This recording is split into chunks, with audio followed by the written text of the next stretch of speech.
श्री स्वामी समर्थ. नमस्कार. वृश्चिक राशीच्या जातकांनो, सावधान. आज मी तुमच्यासमोर केवळ एक साधी भविष्यवाणी घेऊन आलेलो नाही, तर एक अशा भयानक आणि छुप्या छुप्या संकटाचा या पर्दाफाश करायला आलो आहे, जे ऐकून तुमच्या पायाखालची जमीन सरकेल मित्रांनो. हो, कारण 12 जून रोजी घडणाऱ्या 12 वर्षातील सर्वात मोठ्या महागोचराने तुमच्या आयुष्यात उलथापालथ घडवली असताना दुसरीकडे तुमच्याच पाठीमागे काही अदृश्य शक्ती, भयानक ताकद हात धुवून लागल्यात.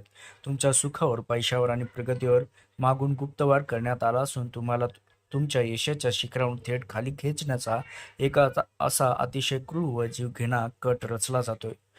त्याच्यासाठी शनीची वक्रदृष्टी, राहूचा मायाजाल आणि केतूचा गुप्तवार नेमका कुणाकडून व का केला जातोय, तुमच्या वाट्याला यश, तुमचे क्रेडिट कोण चोरलं जातंय आणि आता उलट तुमच्यावरच कोणती संकट आणली गेली आहेत, याचा अतिशय धक्कादायक खुलासा मी आज या व्हिडिओमध्ये करणार आहे.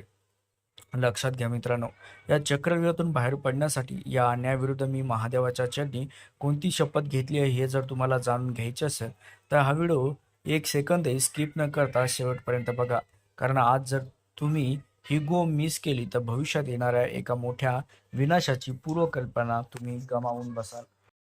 तर मंडळी, तुम्ही दिवस रात्र एक करून प्रचंड मेहनत घेता, रक्ताचं पाणी करता आणि जेव्हा यशाचं शिखर अगदी हातात येणार असतं, तेव्हा मित्रांनो 99% पोहोचल्यावर अचानक काहीतरी असं घडतं की तुमच्या हातातून रशी आलेला घास हिरावला जातो. हा कोणता योगायोग नाही, तर मार्च 2025 पासून तुमच्या 5व्या स्थानात ठाण मांडून बसलेल्या शनिदेवाचा हा संत आणि क्रूर खेळ आहे. हा शनी तुमच्या प्रत्येक महत्त्वपूर्ण निर्णयाला इतका विलंब लावत आहे की अनेकदा स्वतःच्या क्षमतेवर शंका येऊ लागते आणि मन भयाच्या गर्दीत बुडून जातं. पण थांबा मित्रांनो, या विलंबाच्या मागे शनीचा एक अत्यंत गूढ व भयानक हेतू सुद्धा दडलेला आहे. महर्षी पराशर यांच्या प्राचीन ग्रंथानुसार शनी हा स्थायीची पूर्ण हानी कधीच करणार नाही. तो तुमची परीक्षा घेत असतो. तुम्ही घेतलेला निर्णय चुकलेलेही असतील तर त्याचे अंतिम फळ मिळण्याची वेळ अजून परिपक्व झालेली नाही. शनी तुमच्या पॅसेंजर ट्रेनसारखा संथ वाटेल, पण तो तुम्हाला तुमच्या अंतिम मुक्कामापर्यंत पोहोचवल्याशिवाय राहणार नाही, हे मात्र विसरू नका मित्रांनो. मित्रांनो, शनीच्या या भीषण विलंबातून आणि मानसिक त्रासातून सुटका करून घ्यायची असेल तर तुम्हाला स्वतःला एक निस्सीम सेवकाच्या भूमिकेत उतरावे लागेल. तुमच्या मनात चाललेले भीतीचं वादळ शांत करण्यासाठी आणि 5व्या स्थानाच्या ऊर्जेचा वापर करून आपल्या इष्ट देवेच्या भगवान शिव आणि श्रीकृष्ण या मंत्राचा अखंड जप सुरू करावा लागेल. जेव्हा तुम्ही कर्म आणि मंत्राची जुगलबंदी साधाल तेव्हा शनीची हीच वक्रदृष्टी तुमच्यासाठी सोन्याचं कवच बनवणारी, कंचन बनवणारी सिद्ध होईल. लक्षात घ्या. त्यासोबतच राहूचा भयानक मायाजाल आहे आणि 4थ्या घरातील ती अदृश्य भीती. जसं की सध्या तुमच्या 4थ्या घरात बसलेला राहू तुमच्या संपूर्ण सुखाची, मानसिक शांततेची राखरांगोळी करण्यासाठी टपून बसलाय. राहू हा ब्रह्माचा आणि तीव्र इच्छेचा स्वामी आहे, ज्यामुळे सध्या तुमच्या मनात भविष्याबद्दल एक अनामिक अदृश्य भीती आहे. लक्षात घ्या. त्यामुळेच जी इन्सिक्युरिटी, असुरक्षतेची भावना जी निर्माण झाली आहे, किंवा घरात किंवा दाम्पत्य जीवनात विनाकारण लागलेली वादाची ठिणगी आणि सुखाचे झालेले खोबरे, हाच याच राहूच्या मायजालाचा एक जीवघेणा भाग आहे मित्रांनो. धुके किती दाट असले तरी त्या पलीकडे प्रकाश असतो, हे राहू तुमच्यापासून लपून ठेवत आहे. वृश्चिक राशीच्या जातकानं तो तुम्हाला अशा गोष्टीची भीती दाखवत आहे ज्या प्रत्यक्षात अस्तित्वातच नाहीत. व्यापार असो वा नोकरी, एखादा मोठा निर्णय घेताना तुमच्या पायात बेड्या ठोकण्याचे काम हा राहू करत आहे. या भ्रमाच्या जाळ्यात अडकून जर तुम्ही तुमचे पुढचे पाऊल टाकले, मागे घेतले, तर तुमच्या आयुष्यात सर्वात मोठी संधी तुम्ही कायमची गमावून बसाल. या राहूच्या अमंगल छायेतून बाहेर पडण्यासाठी तुम्हाला काही गोष्टीची अत्यंत काळजी घ्यावी लागेल. कुणीतरी आपलाच माणूस तुमच्या विरुद्ध गुप्त कट कारस्थान रचत असले दाट शक्यता असू शकते. या नजरदोषापासून आणि राहूच्या त्रासांपासून मुक्ती मिळवण्यासाठी तुमच्या घर किंवा ऑफिसच्या नैऋत्य कोपऱ्यात नियमितपणे सुवासिक धूपबत्ती पेटवायची. या धूपाच्या सकारात्मक ऊर्जेने राहूचा भ्रम नष्ट होईल आणि यशाचा सुस्पष्ट मार्ग डोळ्यासमोर येईल. त्यासोबतच वृश्चिक राशीच्या जातकानो, तुम्ही ऑफिसमध्ये दिवस रात्र राबता, कुटुंबासाठी स्वतःचं सुख पणाला लावता, पण शेवटी टाळ्या मात्र भलत्याच व्यक्ती घेऊन जाते. तुमच्या 10व्या स्थानात कर्मभावात ठाण मांडून बसलेला केतू सध्या तुमच्या सध्याच्या आयुष्यात हाच अन्याय घडून आणत आहे. केतूला स्वतःचं डोकं नाही, त्यामुळे तो तुमच्या कर्मक्षेत्रात अशी कात्री लावत आहे. तुमचे कष्ट जगाला दिसतच नाही आणि तुमचं क्रेडिट मात्र दुसरंच कोणीतरी लाटून मोकळे होते. मित्रांनो, 5 डिसेंबर पर्यंतचा हा काळ वृश्चिक राशीच्या लोकांसाठी अत्यंत क्लेशदायक आणि सहनशीलतेचा अंत करू पाहणारा आहे. स्वतःची ओळख मिळवण्यासाठी आणि तुम्हाला तुम्हाला प्रत्येक पावलावर संघर्ष करावा लागत आहे. हो मित्रांनो, असं वाटेल की संपूर्ण जग तुमच्या कष्टाकडे दुर्लक्ष, कांडोळा करत आहे. पण लक्षात ठेवा, केतू तुम्हाला उद्ध्वस्त करत नसून तो तुमच्या भविष्यातील यशाचा पाया जमिनीशी जोडून मजबूत करत आहे. या केतूच्या कचाट्यातून स्वतःचे क्रेडिट आणि मान सन्मान परत मिळवायचा असेल तर तुम्हाला विघ्नहर्ता गणपती बाप्पाशी शरण जावे लागेल. हो, ज्याप्रमाणे केतूचे शिर कापले गेले त्याचप्रमाणे गणपतीचे शिर कापून तिथे हत्तीचं शिर लावलं होतं. हाच या दोन्ही शक्तीमधील गुप्त संबंध आहे. गणपती अथर्व शीर्षाचे पाठ करा. राहू केतूच्या नैऋत्य दिशेला आणि आपल्या देवघरात धर्माची ध्वजा म्हणजे झेंडा लावा. तुमचे हिरावलेले साम्राज्य पुन्हा तुम्हाला परत मिळेल. त्यासोबतच 12 वर्षानंतर महाचमत्कार, गुरुची अमृतदृष्टी आणि भाग्योदय होईल. ज्या क्षणाची तुम्ही अनेक वर्षापासून डोळ्यात तेल घालून वाट पाहतात मित्रांनो, तो महाचमत्कार अखेर अखेर अ, दोन अखेर 12 जून रोजी घडणार आहे. तब्बल 12 वर्षानंतर देवगुरु बृहस्पती तुमच्या रुकावट स्थानातून म्हणजे 8व्या घरातून बाहेर पडून थेट तुमच्या 9 स्थानात म्हणजे भाग्यभावात उच्च पदावर विराजमान होणार आहेत.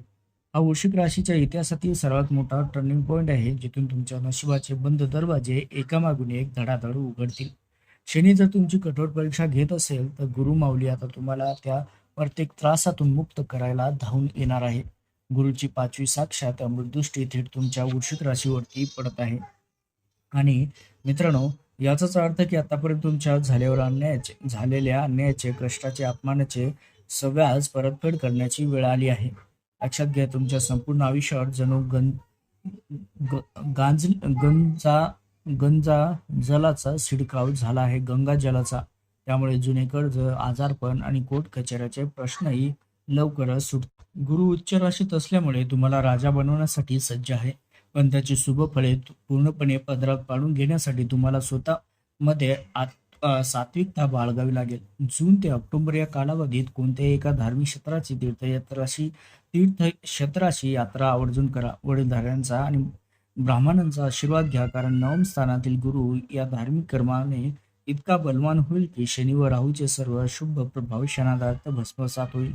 त्यासोबतच आकाशातील ग्रहाचे गोचर गोचर आज आहे आणि उद्या बदलेल. पण ज्या क्षणी तुम्ही या पृथ्वीवर जन्म घेतला त्या क्षणी लिहिलं गेलेलं नशिबाचं अंतिम पान म्हणजे तुमची वैयक्तिक जन्मकुंडली. मित्रांनो, सध्या गोचर जरी अनुकूल वाटत असले तरी तुमच्या मूळ कुंडलीतील महादशा, त्यासोबतच अंतर्दशा आणि प्रत्युत्तर दशा कोणत्या ग्रहाची सुरू आहे यावर तुमच्या सुखाची अंतिम गुरुकुल्ली अवलंबून असते. गोचराचे ग्रह केवळ मित्रांनो वातावरण निर्माण करतात, पण प्रत्यक्ष फळ तुमची कुंडलीच देत असते. लक्षात घ्या, अनेकदा सर्व काही ठीक असूनही जर जीवनात प्रगती खुंटली असेल तर समजून जा की कुंडलीतील एखाद्या राजयोगकारक ग्रह सुप्त अवस्थेत आहे.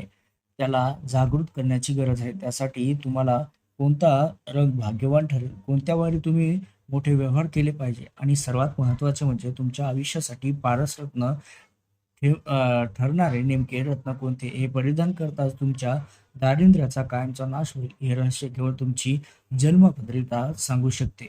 मित्रांनो, लक्षात घ्या, वृश्चिक राशीच्या जातकांनो, एकूण परिस्थिती पाहता तुमच्या आयुष्यात सध्या अमृत आणि विष एकाच वेळी मंथनातून बाहेर पडत आहे.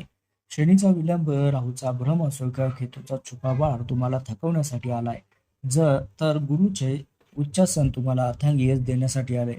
हा काळ रडत बसण्याचा किंवा नशिबाला दोष देण्याचा अजिबात नाही, तर अत्यंत सावध राहून योग्य पावले उचलण्याचा आहे. फक्त लक्षात ठेवा, तुमच्या कष्टाचे फळ देण्यास शनिदेव उशीर करत आहे, पण ते नाकारत अजिबात नाही. राहू तुम्हाला जी भीती दाखवत आहे ती निव्वळ एका पडद्यामागची सावली आहे. त्या सावलीच्या पलीकडे अथांग सोन्याची खाण तुमची वाट पाहत आहे.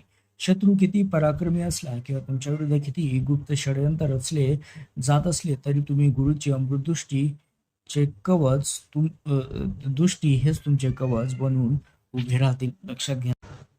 त्यामुळे येत्या काळात तुमची बुद्धी भ्रष्ट होऊ देऊ नका, कोणाच्याही भूलथापांना बळी पडू नका आणि झटपट श्रीमंत होण्याच्या नादात मात्र चुकीचा मार्ग चुकूनही निवडू नका. गणपतीची भक्ती, शिवाचा मंत्र जप, राहुकेतूसाठी नैऋत्य दिशेचा उपाय आणि गुरुसाठी केलेली धार्मिक यात्रा हे 4 महामंत्र तुम्हाला या चक्रव्यूहातून बाहेर काढतील.